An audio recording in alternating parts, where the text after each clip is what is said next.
سبيل الدموع سبيل لاکھوں کروڑوں درود پاک آپ صلی اللہ علیہ وآلہ وسلم پر، آپ کی آل پر، آپ کے اصحاب پر اور آپ کی ازواج مطہرات پر۔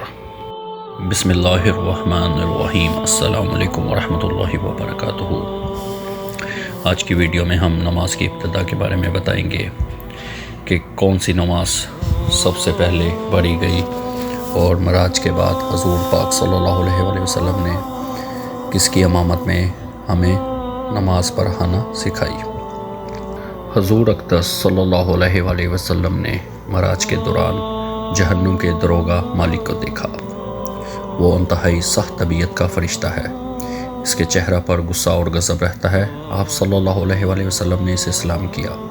داروغہ نے سلام کا جواب دیا، خوش آمدید بھی کہا، لیکن مسکرایا نہیں۔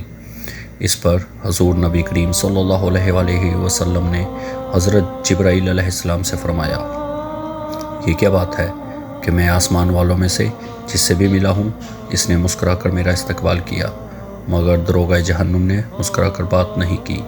اس پر حضرت جبرائیل علیہ السلام نے کہا، یہ جہنم کا داروغہ ہے، جب سے پیدا ہوا ہے آج تک کبھی نہیں ہنسا، اگر یہ ہنس سکتا تو صرف آپ ہی کے لیے ہنستا۔ یہ بات اچھی طرح جان لیں کہ نبی کریم صلی اللہ علیہ وآلہ وسلم کو معراج جاگنے کی حالت میں جسم اور روح دونوں کے ساتھ ہوئی۔ بعض لوگ معراج کو صرف ایک خواب کہتے ہیں اور بعض کہتے ہیں صرف روح گئی تھی، جسم ساتھ نہیں گیا تھا۔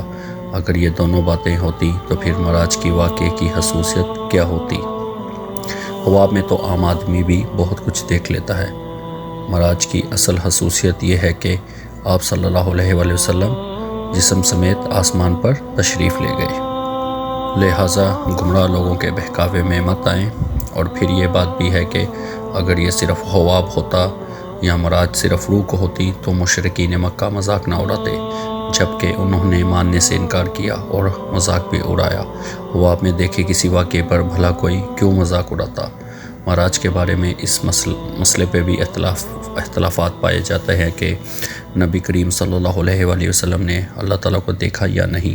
اس بارے میں دونوں طرح کی احادیث موجود ہیں۔ اس معاملے میں بہتر یہ ہے کہ ہمیں خاموشی اختیار کریں۔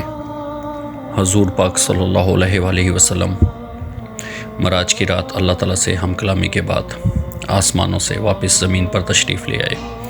جب اپنے بستر پر پہنچے تو وہ اسی طرح گرم تھا جس طرح چھوڑ کر گئے تھے، یعنی معراج کا یہ واقعہ اور طویل سفر صرف ایک لمحے میں پورا ہو گیا۔ یوں سمجھے کہ اللہ تعالیٰ نے اس دوران کائنات کے وقت کی رفتار کو روک دیا، جس کے باعث یہ معجزہ نہایت تھوڑے وقت میں مکمل ہو گیا۔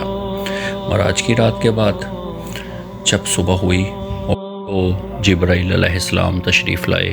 انہوں نے امامت کر کے آپ صلی اللہ علیہ وآلہ وسلم کو نماز پڑھائی تاکہ آپ کو نمازوں کے اوقات اور نماز کی کیفیت معلوم ہو جائے۔ معراج سے پہلے صرف آپ صلی اللہ علیہ وآلہ وسلم صبح شام دو رکعت نماز ادا کرتے تھے اور رات میں قیام کرتے تھے، لہٰذا آپ صلی اللہ علیہ وآلہ وسلم کو 5 فرض نمازوں کی کیفیت اس وقت تک معلوم نہیں تھی۔ حضرت جبرائیل علیہ السلام کی آمد پر حضور پاک صلی اللہ علیہ وآلہ وسلم نے اعلان فرمایا کہ سب لوگ جمع ہو جائیں۔ چنانچہ آپ صلی اللہ علیہ وآلہ وسلم نے جبرائیل علیہ السلام کی امامت میں نماز ادا کی اور صحابہ کرام رضی اللہ تعالیٰ عنہ نے آپ کی امامت میں نماز ادا کی۔ یہ ظہر کی نماز تھی۔ اسی روز اس کا نام ظہر رکھا گیا، اس لیے کہ یہ پہلی نماز تھی جس کی کیفیت ظاہر کی گئی تھی۔ چونکہ دوپہر کو عربی میں ظہیرہ کہتے ہیں، اس لیے یہ بھی ہو سکتا ہے یہ نام اس بنیاد پر رکھا گیا ہو کیونکہ یہ نماز دوپہر کو پڑھی جاتی ہے۔ اس نماز میں آپ نے 4 رکعت پڑھائی اور قرآن پاک کی تلاوت ہلکی آواز سے کی۔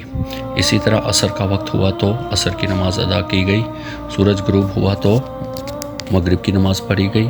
یہ 3 رکعت کی نماز تھی۔ اس میں پہلی 2 رکعت میں آواز سے قرات کی گئی، یعنی بلند قرات سے، اور آخری رکعت میں قرات بلند آواز سے نہیں کی گئی۔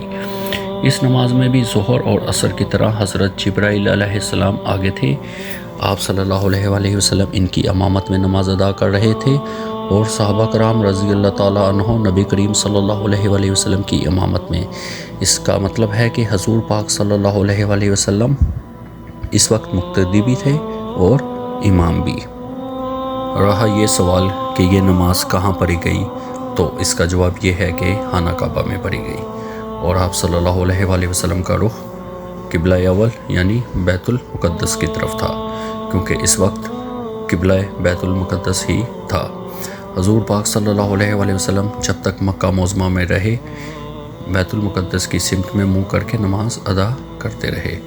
حضرت جبرائیل علیہ السلام نے پہلے دن نمازوں کے اول وقت میں یہ نمازیں پڑھائیں اور دوسرے دن آخری وقت میں، تاکہ معلوم ہو جائے نماز کے اوقات کہاں سے کہاں تک ہے۔ اس طرح یہ 5 نمازیں فرض ہوئیں اور ان کے پڑھنے کا طریقہ بھی آسمان سے نازل ہوا۔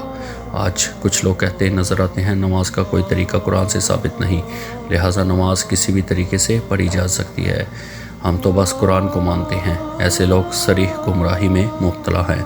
نماز کا طریقہ بھی آسمان سے ہی نازل ہوا، اور ہمیں نماز اس طرح پڑھنا ہوگی جس طرح نبی کریم صلی اللہ علیہ وآلہ وسلم اور آپ کے صحابہ رضی اللہ تعالیٰ عنہ پڑھتے رہے ہیں۔